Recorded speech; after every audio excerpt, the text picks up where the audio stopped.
బిల్వదళం ఆ పరమేశ్వరుడికి అత్యంత ప్రీతిపాత్రమైనది. ప్రతి బిల్వదళం ఒక కోరికకు ముగింపైతే ఒక ప్రార్థనకు ప్రారంభం అంటూ ఉంటారు. ఈనాటి ఈ ప్రాంగణంలో కొలువై ఉన్న సైకతలింగానికి అలాగే స్ఫటికలింగానికి విశేష పుష్పార్చన బిల్వార్చనను ఇప్పుడు భక్తితో వీక్షిద్దాం.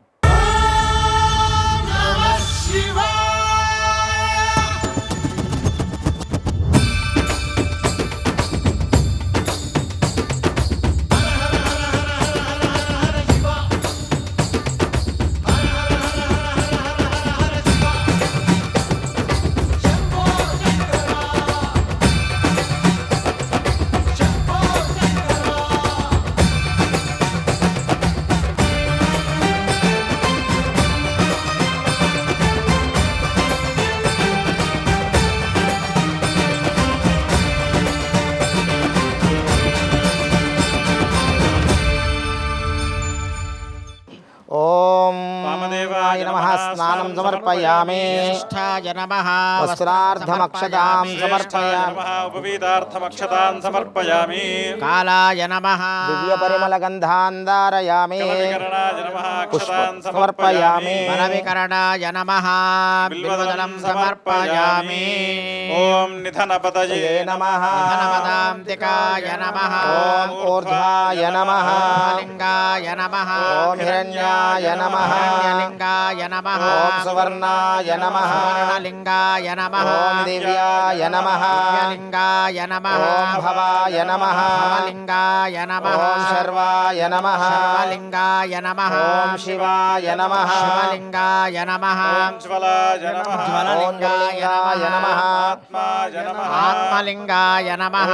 పరమాయ నమః. పరమలింగాయ నమః. ఏతత్ సోమస్య సూర్యస్య సర్వలింగస్థాపయతి పాణిమంత్రం పవిత్రం. ఓం భవాయ దేవాయ నమః. సర్వాయ దేవాయ నమః. ఓం ఈశానాయ దేవాయ నమః. ఓం పశుపతేర్దేవాయ నమః. ఓం రుద్రాయ దేవాయ నమః. ఓం ఉగ్రాయ దేవాయ నమః. ఓం భీమాయ దేవాయ నమః. ఓం హాతో దేవాయ నమః. ఓం భవస్య దేవస్య పత్న్యై నమః. ఓం శర్వస్య దేవస్య పత్నే నమః. ఈశానస్య దేవస్య పత్న్యై నమః. పశుపతేర్దేవస్య పత్నే నమః. ఓం రుద్రస్య దేవస్య పత్న్యై నమః. ఓం ఉగ్రస్య దేవస్య పత్నే నమః. ఓం భీమస్య దేవస్య పత్న్యై నమః. ఓం హాతో దేవస్య పత్నే నమః. భవానీ శంకరస్వామినే నమః. నానావిధ పరిమళ పత్ర పుష్ప అక్షత పూజాని సమర్పయామి. హర నమః పార్వతీపతయే. హర హర మహాదేవ.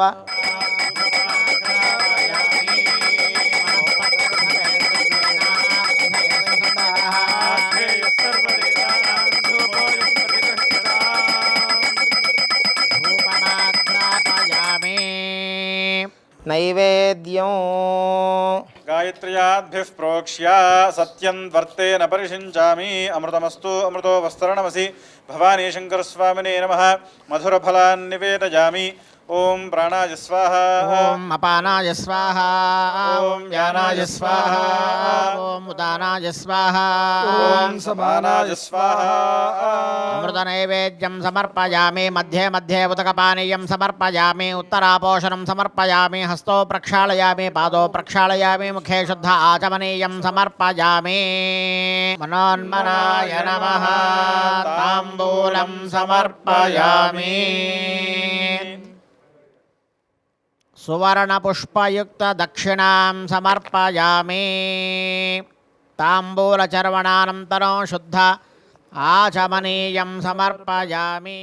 ఈనాటి శుభవేళ ఆ పరమేశ్వరుడికి రుద్రాభిషేకం విశేష బిల్వార్చన నిర్వహించుకున్న ఈ శుభతరుణాన మహాశివరాత్రి విశిష్టతను అలాగే శివతత్వంతో జీవితాన్ని ఎలా మలుచుకోవాలో ఆధ్యాత్మిక మార్గదర్శనం చేస్తూ అనుగ్రహ భాషణ సహిత ఆశీస్సులు అందించవలసిందిగా శ్రీ శ్రీ శ్రీ విద్యాశంకర భారతి మహాస్వామి వారిని కోరుతున్నాం. శ్రీ గురుభ్యో నమః. శంకరం శంకరాచార్యం కేశవం బాదరాయణం సూత్రభాష్యకృతౌ వందే భగవంతో పునః పునః. శృతిస్మృతిపురాణానాం ఆలయం కరుణాలయం నమామి భగవత్పాద శంకరం లోకశంకరం. గురవే సర్వలోకానాం భిషజే భవరోగిణాం నిధయే సర్వవిద్యానాం శ్రీ దక్షిణామూర్తయే నమః. వీక్షకులకందరికీ మహాశివరాత్రి పర్వదిన పరిపూర్ణమైనటువంటి శివానుగ్రహ ప్రాప్తిరస్తు. ఈవేళ మహాశివరాత్రి గురించి మనం కొన్ని అంశాలను తెలుసుకోబోతున్నాం. చాలా విస్తీర్ణమైనటువంటి వ్యాఖ్యానం ఉన్నది మహాశివరాత్రి పర్వానికి సంబంధించి.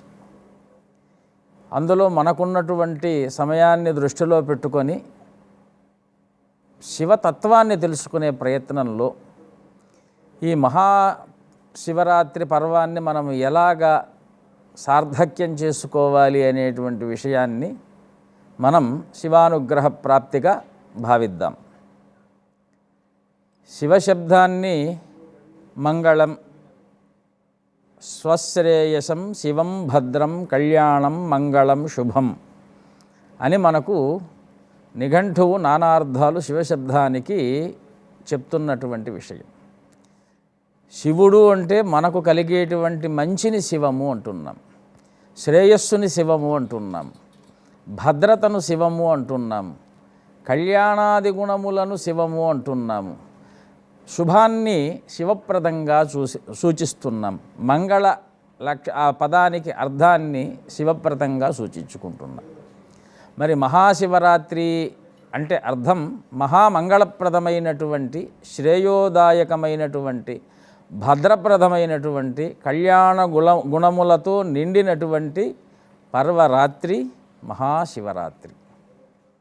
మరి ప్రతి మాసంలోనూ మనకు మాస శివరాత్రి రూపంలో శివారాధన యోగ్యత మనకు చేసుకుంటూనే ఉన్నాం, ఆ యోగాన్ని అనుభవిస్తూనే ఉన్నాం.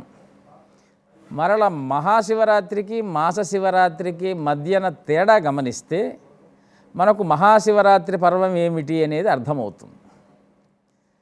ఇందాక మనం రుద్రార్చన చేసుకున్నాం. అందులో మొదటి అనువాకం కాగానే శివుడికి 11 నామాలు మన పండితులైనటువంటి వారు చెప్పారు. నమస్తే అస్తు భగవన్ విశ్వేశ్వరాయ మహాదేవాయ త్రయంబకాయ త్రిపురాంతకాయ త్రికాగ్నికాలాయ కాలాగ్నిరుద్రాయ నీలకంఠాయ మృత్యుంజయాయ సర్వేశ్వరాయ సదాశివాయ శ్రీమన్మహాదేవాయ నమః. సరిగ్గా లెక్క పెడితే ఇవి 11. మాసానికి 30 రోజులు కాల ప్రమాణం. కాలాగ్ని రుద్రాయ త్రికాగ్ని కాలాయ అంటే 10 3 కలిసినటువంటిది 3 కాలములు. 10 రోజులు గడిస్తే శివపర్వములో ఒక కాలం గడిచినట్టు. అలాంటిది 3 గడిస్తే త్రికాగ్ని కాలాయ. అటువంటివి 12 కలిస్తే అంటే 30 × 12 ఇది సంవత్సరం. కాలాగ్ని రుద్రాయ నీలకంఠాయ మృత్యుంజయాయ. నీలకంఠుడు విషం మింగినప్పటికీ కూడా మృత్యువుని జయించినటువంటి వాడు కనుక ఈ 30 రోజులు 12 నెలలు ఎవరైతే నీలకంఠ నామస్మరణ చేస్తూ ఉంటారో నీలకంఠ తవపాద సేవనం సంభవంతు మమ జన్మ జన్మని. చూడండి, నిజానికి 12 మాసములు ఆదిత్యునికి సంబంధించి, రుద్రుడికి సంబంధించి కేవలం 11 మాసములే. ఎందుకంటే 33 రోజులు లెక్కన తీసుకోవాలి 11 మాసములకు. ఆ లెక్కన తీసుకుంటే 330వ రోజు మహాశివరాత్రి అవుతుంది. ఎందుకంటే నెలకు అమావాస్య ముందు వచ్చేటువంటి మాస శివరాత్రిని శివరాత్రిగా, అది శివరాత్రి. విశ్వేశ్వరాయ మహాదేవాయ చైత్రమాసంలో విశ్వేశ్వర శివరాత్రి, మాస శివరాత్రి. విశ్వేశ్వరాయ మహాదేవాయ వైశాఖ మాసంలో మహాదేవ శివరాత్రి. శివరాత్రులే అన్నీ శివుడి యొక్క నామములే. అలాగా మనం తీసుకుంటూ వస్తే 11వ శివరాత్రి మాఘమాసంలో వచ్చేటువంటి శివరాత్రి సదాశివ శ్రీమన్ మహాదేవాయ నమః. కాబట్టి మహాదేవుడి యొక్క శివరాత్రి. కాబట్టి సంవత్సరానికి 330 రోజులు ఏ ప్రాంతంలో సమాప్తి అయ్యి చతుర్దశి వస్తుందో దాన్ని మనం మహాశివరాత్రి అని పిలుస్తున్నాం. అంటే శివుడి యొక్క కాలగమనంలో, శివుడి యొక్క అవతార లక్షణములో, శివుడి యొక్క మంగళప్రదమైనటువంటి కాలములు ఏవైతే ఉన్నాయో 330 రోజులు పరిసమాప్తి అయ్యేటువంటి చతుర్దశి నాటి రాత్రి కాలాన్ని మహాశివరాత్రి పర్వంగా మనం జరుపుకుంటున్నాం. పరిపూర్ణమైన శివావతార రాత్రి. ఇలాగ అనేకమైనటువంటి వర్ణనలు సంఖ్యాశాస్త్రపరంగా, పురాణపరంగా, మంత్రశాస్త్రపరంగా, ధర్మశాస్త్రపరంగా చతుర్దశి సంఖ్యకు శివశబ్దాన్ని అన్వయిస్తున్నాం. ఎందుకంటే అనంత భువనాకారాలన్నీ కూడా ఆయనలోని ఆపాతాల నభస్థలాంత భువన బ్రహ్మాండం ఆ విస్ఫుర చతుర్దశి భువనాలు ఆవరించినటువంటి ఆయన కనుక, చతుర్దశి నాటి రాత్రి ఆయన ఆవిర్భవించాడు కనుక ఈ యొక్క బ్రహ్మాండ వ్యాప్త దేహంతో అది లింగోద్భవ కాలం కింద చతుర్దశి మహాశివరాత్రి. ఇలాగ అనేకం. రెండవది 330 రోజులు శివుడి యొక్క కాలమాన ప్రకారంగా సంవత్సరం గడిచినట్టు. 360 రోజులు మనం సంవత్సరంగా తీసుకుంటున్నాం కదండి అంటే మిగిలినటువంటి 30 రోజులు కూడా సంధికాలంగా మనం గ్రహించాలి. ఎందుకంటే పాల్గొన మాసంలో అధిక వేడి, అధిక శీతం, అధిక వాతం, అధికంగా ఏ తత్వము కూడా మనకు అగుపడదు కనుక అన్నీ ప్రవృద్ధిలోకి వచ్చేటువంటి మాసం కింద పాల్గొన మాసం మనం గ్రహిస్తున్నాం. అంటే మొక్కలన్నీ కూడా చిగురించేటువంటి కాలము, ఫలసాయం వచ్చేటువంటి కాలము, ఇవన్నీ కూడా పాల్గొన మాసములు. ఫల్గుణములు అంటే బుద్బుదములు, మొక్కలు, ఫలసాయం వచ్చేటువంటి కాలం, వీటినన్నిటినీ కూడా పాల్గొనం. మనకు సంవత్సరం నిజానికి ఎక్కడ శివ సంవత్సరం సమాప్తవుతుంది అని శివాగమాన్ని మనం ఆలోచన చేస్తే మహాశివరాత్రి పర్వంతో మహాశివుడి యొక్క సంవత్సర కాలాన్ని ముగించుకొని మిగిలినటువంటి 30 రోజులు మనకు సంధికాలం కింద యుగాదిర్ యుగభేదస్తు యుగోపో యుగసందయ అన్నారు. లగ్నానికి 30 డిగ్రీలు పెట్టారు, మాసానికి 30 రోజులు పెట్టారు, 12 రాసులు 12 మాసాలు.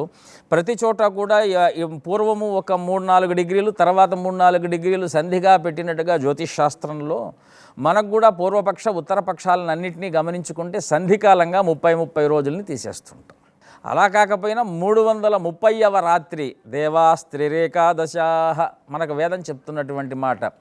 మొట్టమొదటి 90 రోజులు కూడా మనకి ఎలా తీసుకోవాలి అంటే 3 కాలాల్లో అధవాయోరేకాదశ పురుషస్యేకాదశ స్త్రీకస్య ఏకాదశం అంటే 33 కోట్ల దేవతలు ఎలా ఉన్నారు అంటే వాయుగణములు 11, పురుషగణములు 11, రుద్రగణములు 11. ఇవి 33 కోటి దేవతలు. కోట్ల కాదు, కోటి దేవతలు. కాబట్టి ఈ 33 కోట్ల దేవతలకు అధిపతి ఎవరు? శ్రీమన్మహాదేవాయ నమః, మహాదేవుడు కనుక ఈ మాఘ 333వ రాత్రి ఏదైతే ఉన్నదో ఈ 33 కోటి దేవతలు కూడా అర్చిస్తూ ఉంటారు గనక శివుడిని. అంతేకాకుండా నందీశ్వర ప్రమథనాద